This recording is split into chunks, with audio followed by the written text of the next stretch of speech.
YouTubers and Cowboy fans? Is that VA Dallas Cowboy fan coming back at you in the rain? Thank you for liking, sharing, subscribing, and commenting down below. I make these videos for me and you, and they're a little therapeutic, you know? Since so much seemed to have happened over the weekend, even though some are rumors, some are substantiated reports, some are kind of confusing, and others is the Cowboys doing their due diligence. So, let's start from the top, shall we? Everybody's talking about the Jamal Adams trade rumor. Now, of course, everybody knows last season we tried to make a trade for him. It didn't work out. They wanted a first, a second, and Tyron Smith or Zach Martin or something like that. And I think now they're trying to get like a first and 2 seconds or something crazy like that.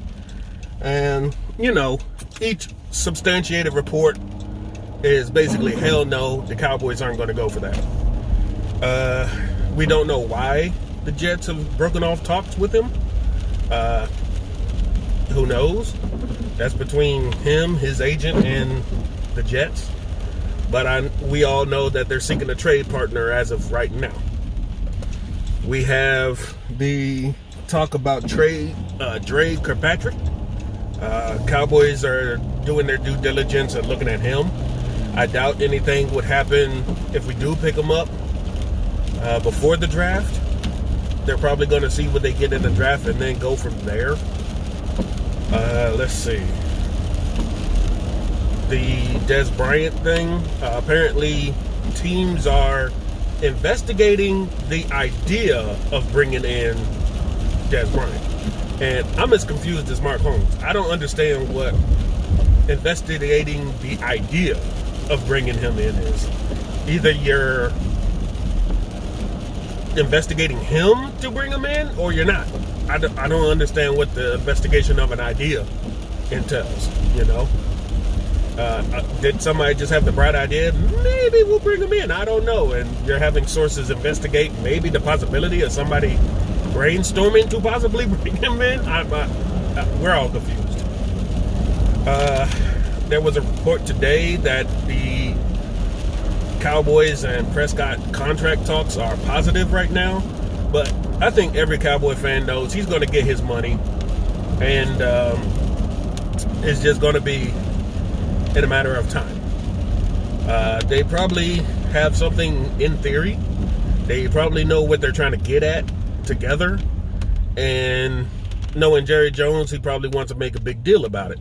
With everything going on in the world, he can't have that huge press conference like he wants, so they're trying not to, you know, sell it too soon before, you know, everything can go away and we can all have that big conference in the Star. Let's see. Any other, shoot.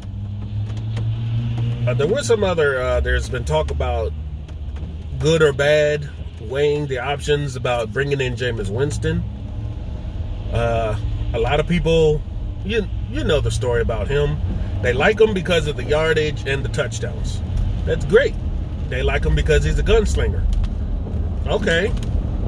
But the same stuff that you like is also what you hate. He has too many interceptions. He makes bad decisions. The very gunslinger you say you wanted him is the very reason you hated on Romo, is because he was a gunslinger. So, other than the fact he has experience in the league, and he has the same skill set, I'd say, that Dak has, with the ability to run if need be, and the rocket arm if need be. He just doesn't have leadership, in my opinion.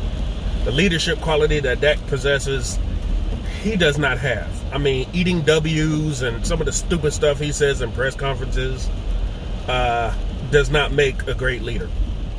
Especially being a quarterback of the most visible franchise in the world. So, take with that as you will. Some people want him, some don't. I saw an article somewhere, I can't remember where, but they talked about whenever there seems to be a free agent out there, they're always linked to the Cowboys. People need to stop doing that because it makes these blogosphere just go crazy. Everybody's always like, oh man, that guy should go to the Cowboys. That guy should go to the Cowboys. When realistically, ain't none of these guys going to the Cowboys. I don't know why they even try to put it out there like that. And a lot of times it's just a name. Look at our fan base. When we sign guys like Kennedy and Savion Smith, and you're like, who? Because we're so freaking spoiled on big name players that when we get guys that you never heard of before, you're wondering, like, why is that news? Because they're still players. Because they're still people. I mean, you should get as much fanfare for the little guys as much as the big guys, because those little guys are going to be the ones that probably turn the tide in your game, especially on special teams. Oh my God. If special teams wasn't so atrocious, maybe we'd have actually won more games and made it into the playoffs.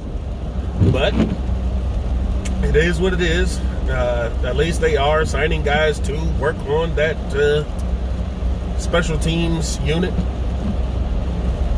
So back to the Cowboys, they're just doing their due diligence with a lot of the pre-draft visits they did and the video conferencing and stuff like that. They are definitely trying to cross all their bases.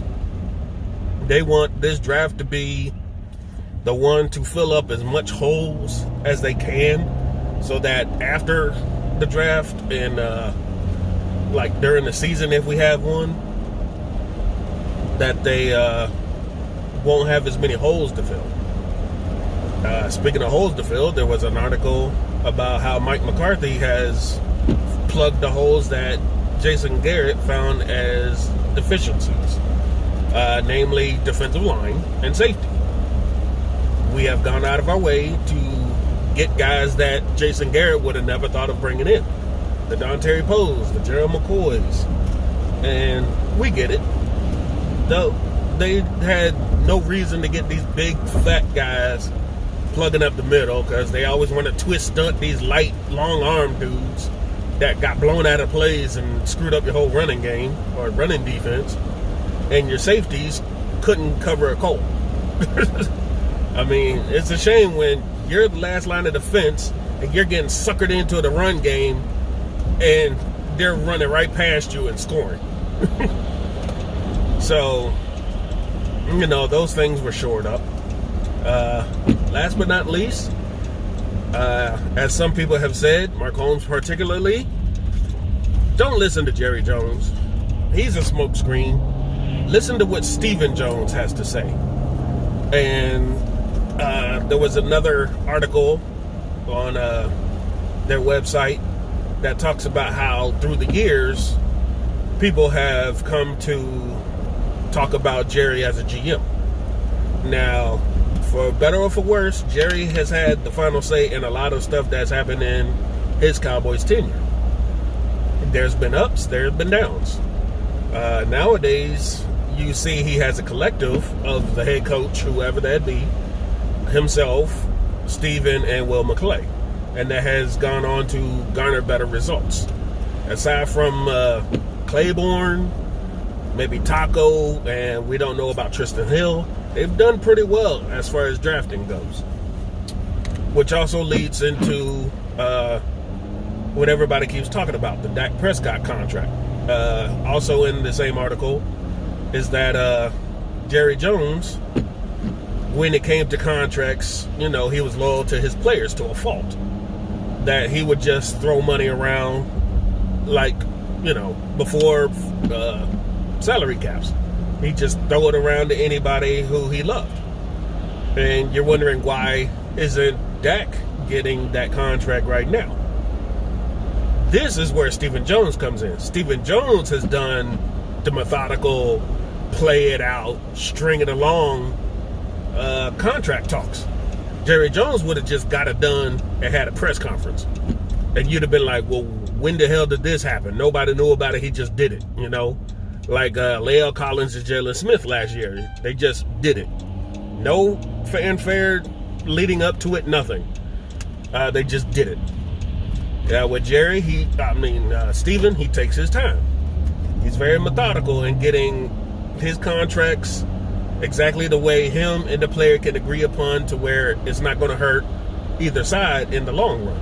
And that's a good thing, because even with Tank and Zeke getting their massive contracts, Steven always has an out clause. So that's why he takes so long in coming up with the minor details that we don't know about. Because you know, a lot of these guys can get paid and get their guaranteed monies, but in the long run, after 2 or 3 years, the dead money hits aren't going to be as exponential as the first couple of years, and they could just dump these players and not worry about it. That's why Steven loves doing the money now, because his father put us in salary cap hell, as we kept saying, because he'd throw out all these contracts. They may not have been guaranteed, but he'd give these people this money, and the dead money excuse me, kept hitting us. And it was just killing us season after season, cutting these players when you thought they were no good anymore, after you done paid buku money to them 2 seasons prior. Excuse me. And that killed us. Steven, on the other hand, says, okay, you played, you balled out, you got your contract, and 2 seasons later, you're in a decline, and we can get somebody younger, cheaper, better. Then we can cut you, and the dead money hit will be pennies compared to what we would have paid you if we kept you on contract. So that's why we're doing this. That's why we're taking forever. That's why I've said in previous videos that this is the new Cowboy way. Steven likes to take his time. It's plain and simple. We don't need to sit up here and discuss contracts with the Cowboys every single day, because in actuality, Steven's not going to do anything immediate. You can forget that. The only thing he's done this offseason that was pretty much immediate is our free agents. When you hear that the Cowboys are interested in somebody, it's almost the next day or a couple of days later, boom, we got them.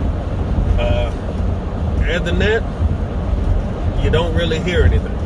And that's a good thing. You haven't heard from Jerry for a while. More than likely, we'll see plenty of him come draft night. Hopefully, it's not going to be something crazy that he's going to do.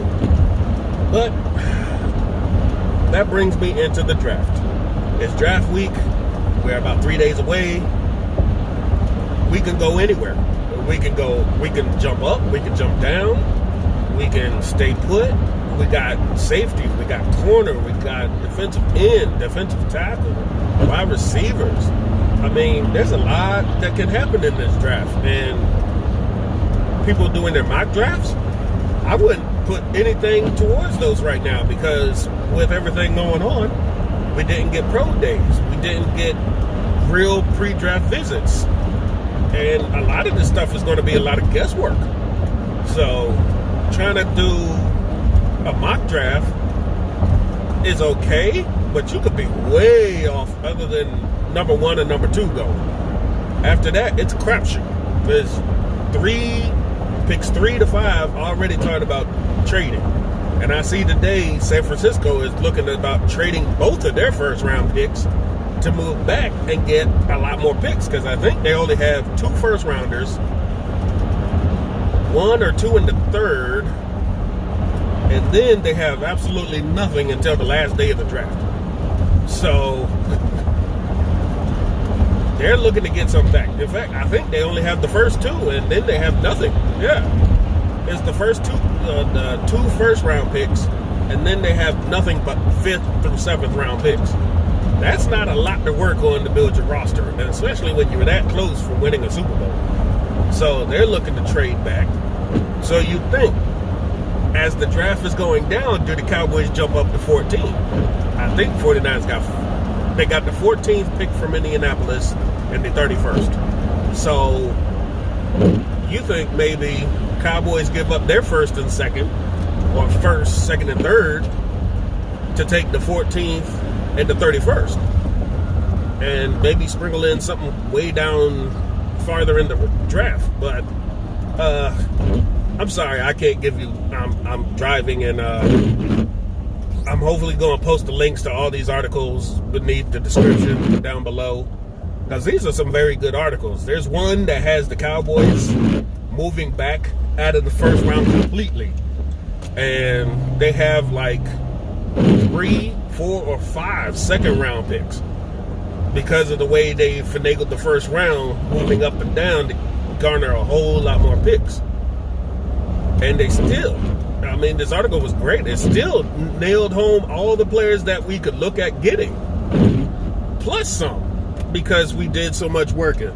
That's 5 second round picks. They got, I think they got the wide receiver, corner, safety, and defensive lineman all in those 4 picks. The 5th one was extra. I think they got a tight end or something. No, they got Jalen Hurts in the 2nd. So, but you think Jalen Hurts in the 2nd in this scenario was great because we had 5 second round picks. But in real life, we only have the 1. So it's probably not going to happen. But it's some great stuff to read on. I'll probably put the links below. So if this video takes a while to upload, it's because I'm trying to link all of these articles to you. I hope you enjoy them. They're very informative. And I hope you enjoy your day. It's a Monday. It's raining here. Back to work. And just counting down to the draft. There's going to be a lot of us Cowboys bloggers live streaming during the draft. You got Mark Holmes, Law Nation, Cowboys Nation, Cowboys Family, Cowboys 1980, E2 Blue, Shango, Avash, Okoye. I mean, who's not going to be live streaming during this draft? Only difference this year is that we can't all get together. Because if you can imagine, if this draft was still going on in Vegas, how many of us would be in one spot and doing this? Oh, man. But it is what it is. We can only do the best we can with the situation we are given. I hope you have a great day. Stay safe. Wash your hands. Do what you got to do to help us fight this virus going on. And y'all take care, all right? Peace.